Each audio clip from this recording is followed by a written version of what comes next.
Hello friends, আশা করি তোমরা ভালো আছো। আমরাও ভালো আছি। আর দেখতে পাচ্ছ সকাল সকাল একদম জ্যান্ত রুই মাছ নিয়ে নিয়েছি।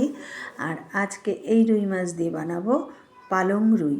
চলো প্রথমে শুরু করা যাক। প্রথমে তো মাছগুলো কেটেই এনেছিল বাজার থেকে, ভালো করে নুন টুন দিয়ে ভালো করে ধুয়ে নিলাম গরম জল দিয়ে। তারপরে মাছগুলোকে আমি নুন হলুদ মাখিয়ে রেখে দিলাম। মাখিয়ে 5-10 মিনিট রাখার পরে তারপরে আমি কিন্তু সব এক এক করে মাছগুলো কিন্তু ভেজেছি। ভাজার পরে আর এই জ্যান্ত মাছে কিন্তু ভীষণ নালসা থাকে, এর জন্য একটু গরম জল দিয়ে ধুলে নালসাটা কিন্তু বেরিয়ে যায়।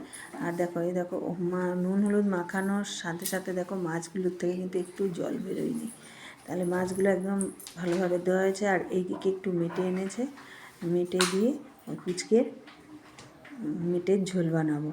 এর ভিতরে একটা আলু দিয়ে দিলাম, দুবেলা খাবে এর জন্য একটা আলু দিয়ে তারপরে একটুখানি জিরের গুঁড়ো, সামান্য নুন হলুদ দিলাম, একটা গোটা কাঁচা লঙ্কা দিয়েছিলাম যেহেতু বাচ্চারা খাবে এর জন্য, দিয়ে ভালো করে মেখে সাইড দিয়ে রেখে দেবো।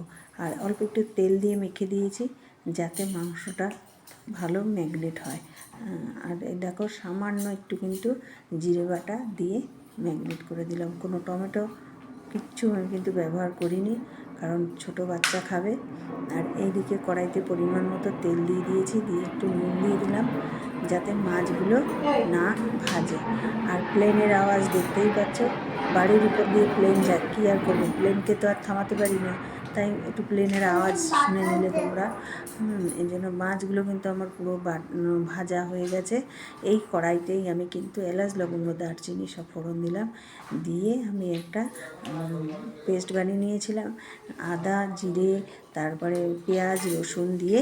এবার মশলাটাকে ভালো করে ঢেলে দিলাম। ঢেলে দেওয়ার পরে ভালো করে বেশ কষিয়ে নিচ্ছি। কষিয়ে নেওয়ার পরে মশলাটাকে ভালো করে বেশ কষিয়ে নিলাম। কষানোর পরে দেখবার তেল যখন ছেড়ে যাবে, এবার দিয়ে দিলাম আমি পরিমাণ মতো নুন হলুদ।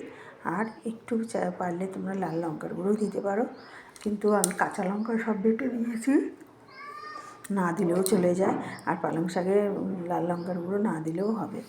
আর দেখো তেল ছেড়ে এসছে, এই ফাঁকে আমি কাঁচা পালং শাক কিন্তু পাতাগুলো নিয়ে বেটে নিয়েছি। বেটের পরে ওটা কিন্তু দিয়ে দিলাম। আর এখন কিন্তু গ্যাস কোনো রকম সিম করা যাবে না, তাহলে কিন্তু জল বেরিয়ে যাবে। একদম গ্যাস ফুল আজে গ্যাসটাকে রেখে তারপরে এই পালং শাক মশলা দিয়ে ভালো করে কষাতে হবে। কষানোর পরে দেখো আস্তে আস্তে কিন্তু তেল ছেড়ে যাচ্ছে। যখন তেল ছেড়ে আসবে তখন মাছগুলো দিয়ে দেবে। মাছগুলো দিয়ে একদম গ্যাস সিম করে দেবে। দেওয়ার পরে 10-15 মিনিট নামিয়ে নেবে। নামিয়ে নেওয়ার আগে ঘি গরম মশলা দিয়ে নামিয়ে নেবে, হয়ে যাবে রুই পালং। আর খেতেও কিন্তু দারুণ।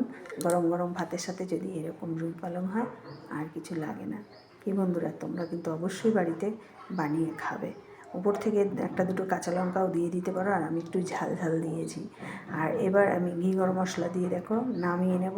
তোমরা চাইলে, আমি গরম মশলা ব্যবহার করলাম না, আমি দিলাম একটু ঘি। এবার নামিয়ে নেব। নামিয়ে নিয়ে গরম গরম ভাতের সাথে পরিবেশন করব। আর সেই সাথে যদি আমার চ্যানেলটা তোমাদের ভালো লেগে থাকে, আমাকে অবশ্যই লাইক শেয়ার কমেন্ট ও সাবস্ক্রাইব করে দিও। আর বেশি বেশি করে শেয়ার করে দিও। তাহলে আজকের মতো রাখি বন্ধুরা। Thank you. ইয়ামি ইয়ামি খাবার তোমাদেরকে দেখালাম কিন্তু। আর চলে আসো, তোমাদেরও খাওয়া।